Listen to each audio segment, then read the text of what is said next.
Bom dia, pessoal.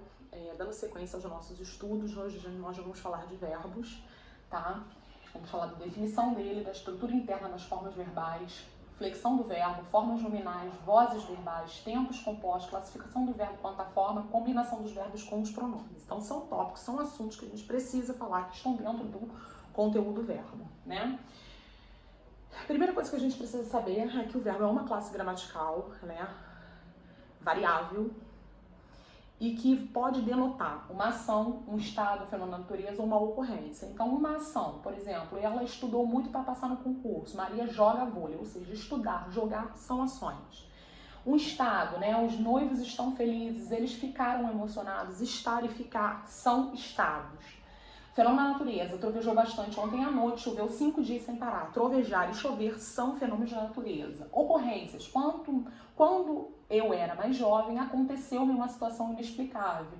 José nasceu no dia 1º de janeiro. Então, nascer e acontecer são ocorrências. Tá? Então, o verbo, ele é uma classe gramatical variável que vai denotar ação, estado, fenômeno da natureza ou uma ocorrência. É ainda a classe gramatical que possui a maior quantidade de flexões. Né? O verbo ele vai flexionar em número, vai flexionar em pessoa, vai flexionar em modo, vai flexionar em tempo e em voz. Flexão do verbo em número, né? O verbo ele vai flexionar em número. O que é número? Singular e plural. Então, exemplo, verbo amar. Amo, amas, ama. Singular. Eu, tu e ele. Amamos, amais e amam. Plural. Nós, vós e eles. Então, o verbo ele vai flexionar, vai variar em número, singular e plural. Pessoa. Existem 3 pessoas, né? Quando a gente aprendeu, falou sobre pronomes, a gente falou sobre as 3 pessoas do discurso, que é a primeira, a segunda e a terceira. Essas pessoas, elas vão se relacionar com as formas verbais, né? A primeira pessoa, eu e nós. Quem é a primeira pessoa? É quem fala, né? Eu amo, nós amamos. A segunda pessoa é tu e vós, né? É com quem se fala, é a segunda pessoa. Então, tu amas, vós amais. A terceira pessoa, ele e ela, né? É de quem se fala. Então, você tem a forma de singular, ele ama, e a forma plural, elas, aqui deveria ter um S, ou eles, né? Amam.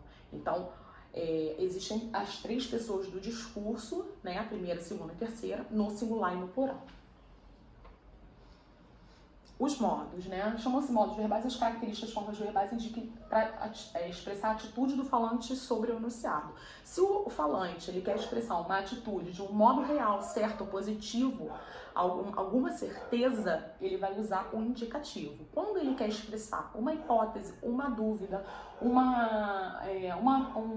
modo possível, um modo provável, ele vai usar o subjuntivo. E quando ele quer expressar uma ordem, um pedido, um desejo, né, um conselho, uma súplica, ele vai usar o imperativo. Então, o indicativo é quando anuncia o fato de modo real, certo, positivo. Irei à escola. Sentir que ela não voltaria. Então, esses 2 verbos, irei e sentir, eles são classificados no modo de indicativo porque vai expressar o modo real, certo, positivo, uma certeza.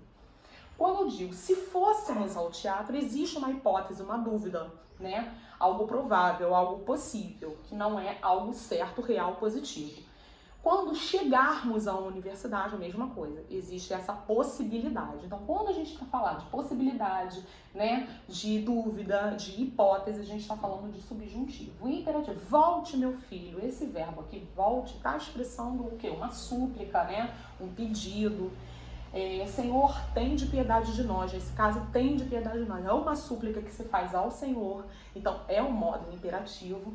Ouça um bom conselho que eu te dou de graça. Então, o verbo ouvir também, aí como se fosse uma ordem, né? Um pedido. Na verdade, mais um pedido, esse ouça dentro desse contexto aqui. Então, todas as vezes que você tiver um verbo que expressa uma ordem, um pedido, uma súplica, um conselho, você tem o modo imperativo, tá? Então, recapitulando, o indicativo vai expressar sempre uma certeza, um modo real, certo, positivo. O subjuntivo vai expressar sempre uma hipótese, uma dúvida, uma possibilidade. E o imperativo vai trazer essa ideia de ordem, pedido, súplica, conselho, tá? Os tempos verbais, né? Levando em consideração que existem 3 tipos de tempos verbais, né? Que são as variações de formas verbais que adquirem para indicar o momento que se dá o fato expresso. Qual é o momento que aquele fato está expresso no presente, no passado, no futuro. Então você vai localizar esse fato expresso no presente, no passado e no futuro. Existem 3 tempos, que é o presente pretérito ou passado e futuro, né? No modo indicativo, que é aquele modo que a gente viu anteriormente no slide anterior, é aquele que vai expressar o real, né? A certeza. No modo indicativo existem 6 tempos simples. A gente hoje vai falar só dos tempos simples, mas mais pra frente a gente vai falar dos tempos compostos, tá? O presente, ele vai exprimir o fato que ocorre no momento da fala. Então, no momento da fala, o fato está ocorrendo, presente. Então, exemplo, eu te amo. Ou seja, eu amo naquele momento, no momento da fala. Eu estudo sempre. Eu estou usando o verbo estudar naquele momento da fala. Então, eu estou usando o presente. Aqui eu botei 3 modelos de conjugação, né, no verbo amar, que é um verbo de primeira conjugação, porque ele tem terminação em ar. O beber, segunda conjugação, porque ele tem a terminação em er. E unir, né, que é um verbo de terceira conjugação, que tem a terminação em ir. Aqui eu não coloquei observação sobre o verbo por, que é um verbo terminado em or. E todos os verbos que são derivados do verbo por. Compor, depor, recompor, decompor, qualquer um que seja derivado do por, eles são pertencentes à segunda conjugação. Visto que, muito antigamente, lá no latim, era poer. Com a evolução da língua, esse e caiu. Então ficou por, mas ele originalmente do latim ele era poer, por isso se enquadra dentro da segunda conjugação, o por e todos os seus derivados. Pretérito, né, que a gente também conhece como passado. O pretérito vai exprimir o fato que ocorreu antes do momento da fala, ou seja, o momento da fala é o agora e é algo, né, que aconteceu antes desse momento, ou seja, algo que já passou. O pretérito ele é subdividido em 3 tipos, no pretérito perfeito, o pretérito imperfeito e o pretérito mais que perfeito. O pretérito perfeito exprime o fato passado e totalmente concluído, ou seja, é algo que no momento da fala é algo que já passou e que foi concluído, totalmente concluído. Então, ele chegou a uma hora, ou seja, algo que aconteceu e que acabou. Acabou o nosso namoro, ou seja, algo que aconteceu no passado e que já acabou. Então, o pretérito perfeito exprime o fato passado totalmente concluído. A mesma coisa, o modelo de conjugação do verbo amar, beber e unir, né? Primeira conjugação, segunda conjugação, terceira conjugação. O pretérito imperfeito. O pretérito imperfeito exprime o fato passado não concluído que denota desejo ou pedido. 1.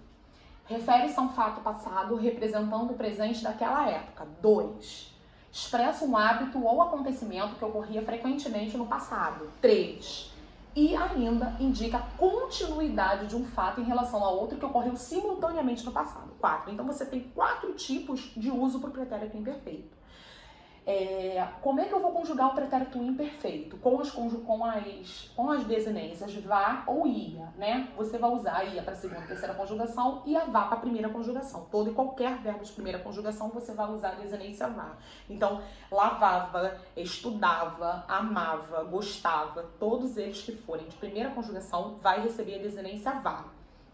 Os de segunda conjugação, terceira conjugação vai receber a desinência ia, bebia, comia, saía, partia, enfim, todos os que forem de segunda e terceira conjugação, desinência ia. Então, eu coloquei alguns exemplos aqui, porque cada exemplo desse se enquadra aquelas 4 situações, aqueles 4 contextos que a gente vai inserir o pretérito imperfeito, 4 modelos de uso, né? Eu queria um favor.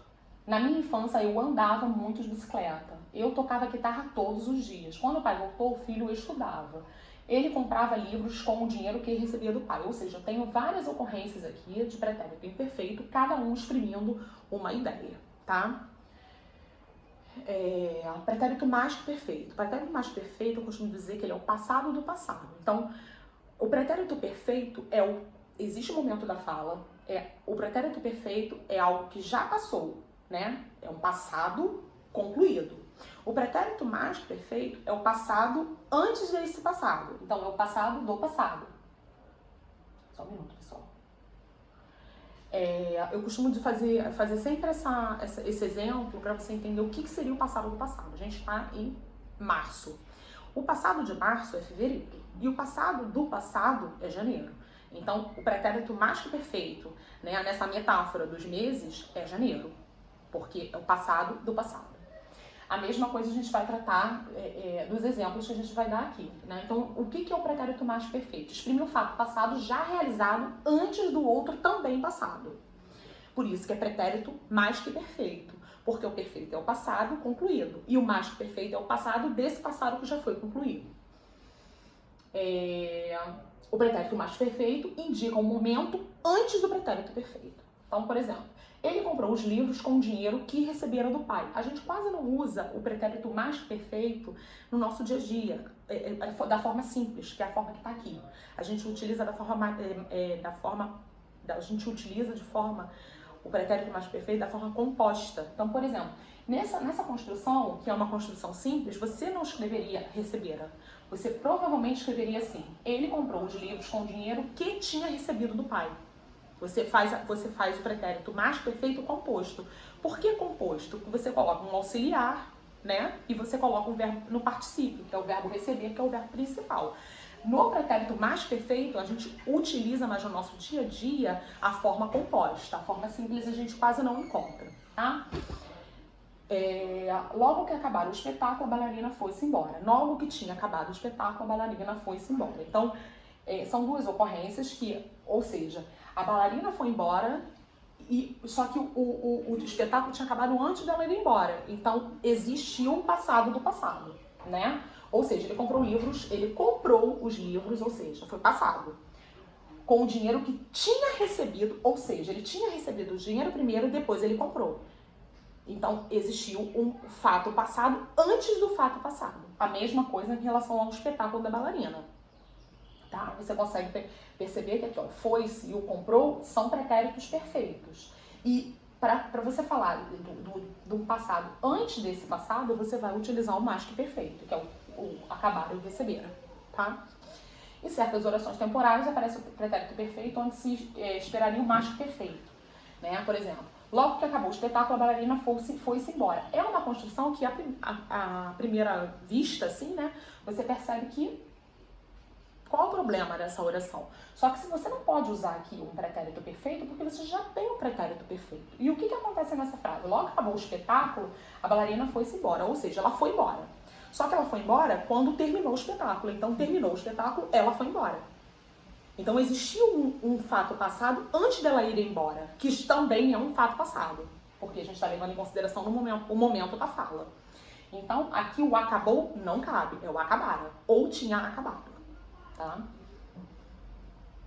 Futuro. O futuro vai exprimir um fato que se realizará depois no momento da fala. Então, o momento da fala está aqui, é algo que vai se realizar depois do momento da fala. O futuro ele vai se subdividir em dois, o futuro do presente e o futuro do pretérito. O futuro do presente vai exprimir um fato cuja realização se dará depois do momento da fala, né? Sempre lutarei pela verdade, ou seja, o momento da fala e eu vou lutar depois do momento da fala. Então, no futuro, isso vai ser no futuro. Trocarei o carro assim que puder. Então, o momento da fala tá aqui, eu vou trocar o carro assim que puder. Ou seja, eu trocarei algo que vai acontecer no futuro, tá? Modelos de conjugação do futuro do presente, o verbo amar, beber e unir.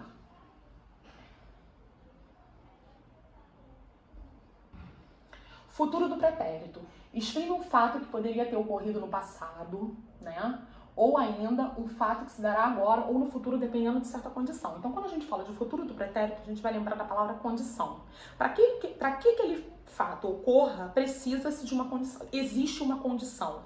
Tá? Então, por exemplo, compraria flor se tivesse dinheiro. Ou seja, eu vou comprar flor se eu tiver dinheiro. Se eu não tiver dinheiro, eu não vou comprar flor. Então, existe uma certa condição. Então, todas as vezes que você observar que existe uma certa condição, você vai utilizar o futuro do pretérito. Tá? A vida seria um inferno se não houvesse sonhos, ou seja, havendo sonhos, não há inferno. Então, existe essa ideia da condição. Tá? Modelo de conjugação do verbo amar, beber e unir no futuro do pretérito. Modo subjuntivo, que é aquele modo que expressa a incerteza, a dúvida, né? A hipótese. Eu vou falar de 3 tempos simples, os tempos compostos a gente fala numa outra oportunidade. O presente exprime uma ação subordinada a outra que se desenvolve no momento atual, expressa dúvida, possibilidade ou suposição, ou seja, aquilo que a gente já tinha falado. É uma possibilidade, é uma hipótese, não é algo real, uma certeza. Então, presente subjuntivo. Todas as vezes que você for conjugar o subjuntivo no presente, pretérito imperfeito ou no futuro, você utiliza 3 palavrinhas de base para você poder seguir o modelo de conjugação. Então, para o presente, você usa a partícula que, a palavra que. Então, você pode dizer que eu ame, que tu ames, que ele ame, tá errado. Que nós amemos, que vós ameis, que eles amem, tá? Que eu beba, que tu bebas, que ele beba, que nós bebamos, que vós bebais, que eles bebam. Então, é importante que você utilize esse apoio, vamos dizer assim, da partícula que para conjugar o presente do subjuntivo. Então, que Deus ilumine os nossos caminhos. Que você passe no vestibular para que seja feliz. Então, passe e ilumine são verbos que estão no presente do subjuntivo, tá? Pretérito imperfeito do subjuntivo. Exprime uma ação passada, posterior e dependente de outra ação passada. Então, por exemplo, se eu pudesse comprar o carro, uma situação passada dependente de uma outra situação passada. Se você me respondesse. Observe que para você conjugar no pretérito imperfeito, é importante que você utilize também de apoio a palavra ser. Então, utilize para conjugação de pretérito imperfeito do subjuntivo a palavra, a partícula ser. Então, se eu amasse, se tu amasses, se ele amasse, se nós amássemos, se vós amasseis, se eles amassem. Assim você não vai ter dúvida, tá? O futuro expressa uma ação vindoura, algo que ainda vai vir, condicional ou temporal, né? Dependente de outra situação que também vai vir, ou seja, o futuro. Então, se eu quiser falar com Deus, quando puderes me entender, então você tem aqui os 2 verbos conjugados no futuro do subjuntivo. Existe também um apoio para que você consiga conjugar o futuro do subjuntivo, que é a palavrinha quando. Então, você utilizando a palavra quando, você consegue dar fluidez na conjugação. Então, quando eu amar, quando tu amares, quando ele amar, quando nós amarmos, quando vós amardes, quando eles amarem. Tá? Imperativo, né? O imperativo, ele não vai ser conjugado por meio de tempo verbal. O imperativo a gente vai conjugar por meio de forma verbal. Existem 2 formas de imperativo, que é afirmativo e negativo. Forma afirmativa e negativa. Então, imperativo afirmativo, imperativo negativo. Eu coloquei aqui o exemplo do verbo pensar, tá? Por que eu coloquei presente do indicativo e presente do subjuntivo? Porque é importante saber que existem tempos, né? Primitivos e tempos derivados. Isso mais pra frente a gente vai falar quando falarmos de aspecto verbal também. O imperativo por si, tanto afirmativo quanto negativo, são tempos derivados de outros tempos verbais, ou seja, eles são derivados de tempos primitivos, né? Na verdade, o imperativo afirmativo ele é um tempo dele, ele é um modo, é uma forma derivada do presente do indicativo. Então, para você fazer um imperativo afirmativo, você precisa do presente do indicativo. Para fazer um imperativo negativo, você precisa do presente do subjuntivo. Então, a gente está falando agora de imperativo, a questão do derivado primitivo. Então, o imperativo, ele é um modo derivado. Ele vai derivar de algum outro modo, de um outro tempo. O imperativo afirmativo deriva do presente do indicativo. O imperativo negativo deriva do presente do subjuntivo. Beleza. Sabendo que o imperativo não tem a primeira pessoa, né? Você não conjuga na primeira pessoa, que é o eu, não existe a conjugação, você vai conjugar da segunda em diante. Então, como é que você vai fazer isso? Você vai conjugar no presente do indicativo, né? O verbo pensar, por exemplo. Eu penso, tu pensas, ele pensa, nós pensamos, vós pensais, eles pensam. Ok, está conjugado o presente do indicativo. Para você fazer o imperativo afirmativo, você precisa disso aqui. O que você vai fazer? Você vai eliminar a primeira pessoa, né? Você não tem pro imperativo afirmativo e nem pro negativo a presença da primeira pessoa, você vai conjugar a segunda e em diante. O que você vai fazer? Você vai pegar a segunda pessoa do singular e a segunda pessoa do plural. Vai tirar o S. Aí você vai fazer pensa tu, pensar e vós, tirando o S. Ó, os 2 S's, eles somem e você reproduz ele para cá. Normalmente a gente conjuga o imperativo com a pessoa, né? A pessoa verbal para depois do verbo. A gente faz pensa tu, pensar e vós, né? Pensem vocês. Normalmente a gente faz esse modelo de conjugação. O que vai acontecer com a terceira do singular, a primeira do plural e a terceira do plural? Quando o verbo for de primeira pessoa, de primeira conjugação, desculpa, são os verbos terminados em A, você vai trocar o A pelo E. Então é lá. Pensa, pense. Você vai trocar o A pelo E.